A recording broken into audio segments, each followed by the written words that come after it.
Hello students, today we will study about the ephedra. देखिए, जो ephedra है वो एक जिम्नोस्पर्म का प्लांट है और Ephedra it is a genus of family Ephedraceae and it belongs to order एफेड्रिल्स।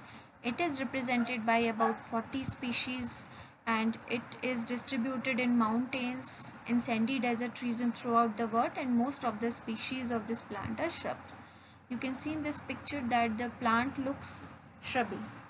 Distribution देखिए, ephedra occurs almost equally in both western as well as southern hemisphere. It is distributed in North and South America, France, Arabia, northern parts of India, China. In India, it is represented by 6 species: Foliata, Giardiana, Intermedia, Nebrodensis, Regilina, and Saxatilis. It is distributed in dry parts of Punjab, Haryana, and Rajasthan. देखिए, जो plant है mountains में मिलता है और Sandy desert regions में। इसके अलावा जो डेजर्ट रीजन होते हैं वो ड्राई होते हैं। It means it is a xerophytic plant. Now come to the next vegetative features of this plant. Vegetative features of this plant is that ये जो प्लांट है ये प्लांट स्पोरोफिटिक है। Plant body contains roots, stem and leaves, and the plant shows xerophytic characters. The plant body is usually shrubby and it remains less than 2 meters in height in most of the species. Ephedra compacta attains a height of about 30 centimeter. And this is the very important point that the plant is not very much tall. ये जो plant है बहुत ज़्यादा लंबा नहीं होता है, बल्कि इसकी हाइट करीब 2 मीटर्स तक होती है या उससे कम ज़्यादातर स्पीशीज़ में। और जो एफेड्रा कॉम्पैक्टा है उसमें केवल 30 सेंटीमीटर तक हाइट होती है। इससे ज़्यादा ये 50 सेंटीमीटर तक बढ़ता है, उससे ज़्यादा नहीं बढ़ता है। अब इसके बाद रूट देखिए। रूट जो होती है इसमें अंडरग्राउंड टैप रूट सिस्टम होता है। सीडलिंग जब सीडलिंग बनता है, इसमें सीड होता है, सीडलिंग में इसमें टैप रूट सिस्टम जब बनना स्टार्ट होता है, यानी टैप रूट सिस्टम का मतलब है कि एक मेन रूट निकली, फिर उसके बाद उस मेन रूट से सेकेंडरी रूट्स निकली और सेकेंडरी से टर्शियरी रूट्स निकली। इन दिस वे एक टैप रूट बन जाती है, इसको हम टैप रूट सिस्टम बोलते हैं। और एडवेंटिशियस रूट्स इसमें जो बनती हैं एफेड्रा में, वो जैसे स्टेम से ही अगर एक रूट अराइज होने लगती हैं तो उसको हम एडवेंटिशियस रूट्स बोलते हैं। इन एडवेंटिशियस रूट्स की वजह से ये श्रबी लाइक लुक बन जाता है इस प्लांट का, क्योंकि ये अगर यहाँ पे एडवेंटिशियस रूट्स होंगी तो यहीं से रूट से ही नया कोई प्लांट बन जाएगा। तो इस तरह से इसमें एडवेंटिशियस रूट्स की वजह से भी प्लांट बहुत तेज़ी से श्रब का रूप ले लेता है। और roots contain many root hairs also, but there is no mycorrhiza. देखिए, स्टेम जो होता है इसका ग्रीन कलर का होता है, प्रोफ्यूजली ब्रांच्ड होता है, हार्ड और ग्लैब्रस होता है। It bears nodes and internodes. आप देख रहे होंगे इस प्लांट में कि नोड और इंटरनोड बिल्कुल क्लियर है। नोड और इंटरनोड्स जो होते हैं बिल्कुल क्लियर होते हैं इसमें। और ये जो प्लांट है ग्रीन कलर की वजह से इसमें फोटोसिंथेसिस की प्रोसेस भी होती है और इसे हम फाइलोक्लेट कहते हैं। तो देखते हैं दोबारा से वेजिटेटिव फीचर्स में। Plant body contains roots, stem and leaves and the plant show xerophytic character. The plant body is usually shrubby and it remains less than 2 meters in height and most of the species.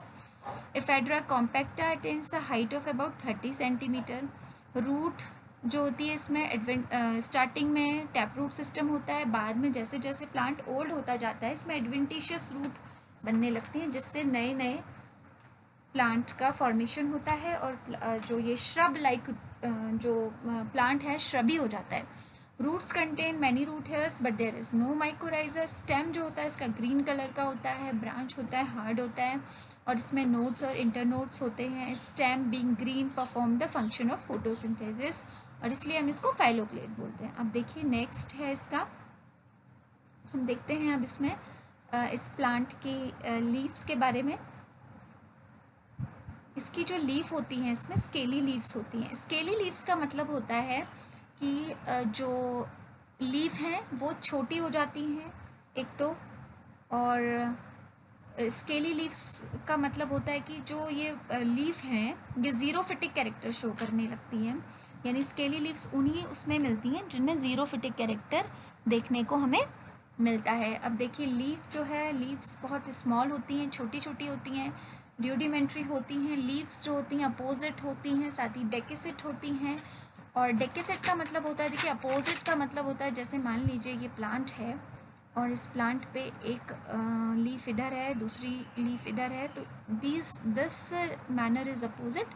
और एक leaf इधर है, उसके बाद इसके पीछे की तरफ को इस तरह की जो लीफ होती हैं, इस तरह का जो मैनर होता है वो डेकेसेट होता है। यानी ये फिर ऐसे, फिर इसके ऊपर से फिर ऐसे और फिर ऐसे, इस तरह का जो मैनर होता है वो डेकेसेट मैनर होता है। जैसे इसमें हम देखते हैं कि ये लीफ है और इसके बाद एक लीफ ऐसे करके यहाँ से यहाँ, तो इस तरह का जो मैनर होगा वो डेकेसेट मैनर होगा। तो स्केली लीव्स फ्यूज़ हो जाती हैं बेस पे और बना देती हैं एक शीट लाइक स्ट्रक्चर, जिसको हम बेसल शीट कहते हैं। और each leaf contain a parallel veins, जैसे मोनोकॉट में हम देखते हैं कि वेन्स जो तो पैरेलल वेनेशन दिखाई देता है, और ये वेनेशन इस टाइप का होता है कि पैरेलली वेन्स जो होती हैं पैरेलली अरेंज होती हैं। तो a bird which forms the branch is present between the axils of scaly leaves. और एक जो ब्रांच वाला जो बर्ड होता है, जो कि ब्रांच बनाती है, जहाँ से ब्रांच अराइज होती है, वो बर्ड, वहाँ पे जो वो ब्रांच अराइज होगी वहाँ पर बर्ड का फॉर्मेशन होगा, और वो होता है एक्सिल्स ऑफ स्केली लीव्स में। हम देखिए दोबारा से देखते हैं कि इसकी जो लीव्स होती हैं वो स्केली होती है और रूडिमेंट्री होती हैं। लीव्स जो होती हैं अपोजिट मैनर में और डेकेसेट मैनर में होती हैं। स्केली लीव्स फ्यूज़ होती हैं बेस पर और उसको हम बेसल सीड बोलते हैं। और each leaves contain a parallel veins but these are unbranched. Unbranched का मतलब होता है जैसे कि आप देखेंगे कि ये लीफ है, इस लीफ में वेनेशन जो है पैरेलल है, तो इसमें किसी तरह की ब्रांचिंग नहीं है। जैसे यहीं से अगर एक ब्रांचिंग होती इस वेन से, तो हम उसको बोलते हैं ब्रांच्ड, लेकिन ये अनब्रांच्ड होती हैं। Bud which forms a branch is present between the axils of scaly leaves. Now come to the next point, that is stem. इसका टीएस देखते हैं स्टेम का। देखिए जो यंग स्टेम होता है और ओल्ड स्टेम होता है उसमें डिफरेंस होता है। इसमें जो यंग स्टेम होता है उसमें सेकेंडरी ग्रोथ नहीं है, लेकिन बाद में सेकेंडरी ग्रोथ स्टार्ट होने के बाद ओल्ड स्टेम में हमें सेकेंडरी ग्रोथ के बाद कुछ चेंजेस देखने को मिलते हैं। तो इसमें एपिडर्मिस जो होती है वो थिकली क्यूटिकुलराइज्ड होती है, सबसे पहले तो यही पॉइंट है। और दूसरी बात, इसमें जो स्टोमेटा होते हैं वो संकन होते हैं, संकन स्टोमेटा फाउंड होते हैं जो कि जीरोफिटिक प्लांट्स होते हैं।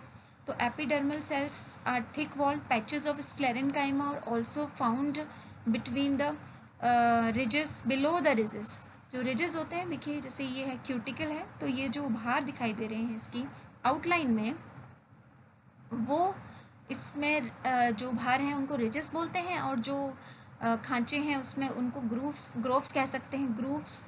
तो the epidermal cells are thick walled patches of sclerenchyma are present particularly below the ridges. देखिए इसके बाद जो वाला रीजन होता है, एपिडर्मिस के बाद वाला रीजन होता है कॉर्टेक्स, और कॉर्टेक्स इसका क्लोरेनकाइमेटस होता है, यानी क्लोरेनकाइमा सेल्स का बना होता है, और ये पैलिसेड और स्पंजी पैरेनकाइमा का बना होता है। और इस तरह से इसमें इंटरसेलुलर स्पेसेस भी आप देख सकते हैं। यहाँ पे देखिए सेलुलर स्ट्रक्चर है, सबसे बाहर जो सेल्स हैं वो हार्ड हैं, स्क्लेरेनकाइमा की बनी हुई हैं जो हम देख रहे हैं इसमें। और इसके बाद इसमें जो रिजेस के नीचे स्क्लेरेनकाइमेटस सेल्स का ग्रुप मिलता है, उसके नीचे इसमें कॉर्टेक्स रीजन होता है जो कि डिफ्रेंशिएट होता है स्पंजी पैरेनकाइमा और पैलिसेड पैरेनकाइमा में, जो कि क्लोरोफिल कंटेनिंग रीजन होता है, ग्रीन जोन भी कहते हैं इसको। इसके बाद इसमें एंडोडर्मिस होती है, pericycle is not found, endodermis मिल रही है इसमें, देखिए ये एंडोडर्मिस है। इसके बाद pericycle is not present in the stem. और इसके बाद इसमें वस्कुलर बंडल्स होते हैं। वस्कुलर बंडल जो होते हैं फेड्रा में वो 8 to 12 तक होते हैं, या इससे ज़्यादा भी हो सकते हैं। और जो 8 जो वस्कुलर बंडल अगर मिल रहे हैं, तो 8 में से जो 4 वस्कुलर बंडल होंगे वो लीफ में चले जाते हैं, नोड्स पे लीफ में चले जाते हैं, और जो बाकी बंडल होते हैं वो ब्रांच में रहते हैं, मेन जो स्टेम है उसमें रहते हैं। और ये जो 4 बंडल होते हैं ये सप्लाई करते हैं वाटर एंड मिनरल्स की लीफ में। और जब लीफ एब्सिशन हो जाता है तो लीफ ट्रेस के रूप में ये दिखाई देता है हमको। इस तरह से इसमें जो वस्कुलर बंडल हैं वो कंजॉइंट है, कोलेट्रल हैं, कंजॉइंट हैं, और उसके अलावा ओपन है, ओपन वस्कुलर बंडल हैं। ओपन का मतलब है कि इसमें कैम्बियम प्रेजेंट है, और जब इसमें सेकेंडरी ग्रोथ स्टार्ट हो जाएगी तो सेकेंडरी ग्रोथ के टाइम पे ये जो रिंग है पूरी रिंग बन जाएगी। और बीच में इसमें पिथ पाया जाता है। पिथ जो है नॉर्मली पैरेन्काइमेटस होता है, लेकिन बीच वाले पोर्शन में जो सेंट्रल रीजन होता है, यहाँ देखिए अब सेंट्रल रीजन जो होता है, इस सेंट्रल रीजन में जो पिथ की सेल्स होती हैं वो टैनिन कंटेन करती हैं, तो इसलिए हार्ड हो जाता है, ये बीच वाला पोर्शन इसका हार्ड हो जाता है। तो इस तरह से हम यंग स्टेम को हमने समझा। सबसे बाहर एपिडर्मिस है, क्यूटिकल है, इसके बाद एंडोडर्म, इसके बाद इसमें आ जाएंगे हम कॉर्टेक्स रीजन में, इसके बाद कॉर्टेक्स के बाद एंडोडर्मिस रीजन आ जाता है। पेरिसाइकिल इसमें नहीं मिलती है। वस्कुलर बंडल्स होते हैं 8 से 12 या 12 से ज़्यादा भी हो सकते हैं कुछ स्पीशीज़ में। तो 4 वस्कुलर बंडल नॉर्मली जो होते हैं वो लीफ में चले जाते हैं, बाकी सारे ब्रांच में रहते हैं। और इसके अलावा जो बंडल्स होते हैं कंजॉइंट होते हैं, ओपन वस्कुलर बंडल होते हैं। और पिथ जो होता है इसका पैरेन्काइमेटस होता है। और इसके अलावा जो पिथ है उसमें टैनिन, बीच वाला जो पिथ होता है उसमें टैनिन मिलता है, जिसकी वजह से ये जो ये प्लांट का जो सेंटर पोर्शन हो जाता है बहुत हार्ड हो जाता है। इस वजह से देखिए हम जगह जगह देख रहे हैं इसमें स्क्लेरेन्काइमा और टैनिन सेल्स, टैनिन मिल रहा है, तो इसकी वजह से जो ये स्टेम होता है हार्ड होता है। और इसका जो प्रोटोजाइलम होता है वो अंदर की ओर होता है, इसीलिए हम इसको एंडाक्स साइफोनोस्टील बोलते हैं। Now come to the old stem, जिसमें सेकेंडरी ग्रोथ हो जाती है। देखिए ये इसका ओल्ड स्टेम का स्ट्रक्चर है, और जो इसका ओल्ड स्टेम है उसमें सारी चीज़ें एक जैसी हैं, लेकिन यहाँ पे जो वस्कुलर कैम्बियम है, जो वस्कुलर कैम्बियम वाला पोर्शन है, कैम्बियम जो बनता है वो फ्यूजिफॉर्म इनिशियल्स और रे इनिशियल्स की वजह से बनता है। जो कैम्बियम इनिशियल सेल्स होती हैं वो फ्यूजिफॉर्म इनिशियल और रे इनिशियल होती हैं। रे इनिशियल से मेड्यूलरी रेज हमको इसमें दिखाई दे रहा है, मेड्यूलरी रेज। सेकेंडरी ग्रोथ हो जाती है कैम्बियम की वजह से, तो सेकेंडरी ग्रोथ की वजह से सेकेंडरी फ्लोएम बनेगा और अंदर की ओर जाइलम बनता जाएगा। जो जाइलम में जाइलम वेसल्स भी हम देखेंगे, देखिए xylem vessels we can see clearly.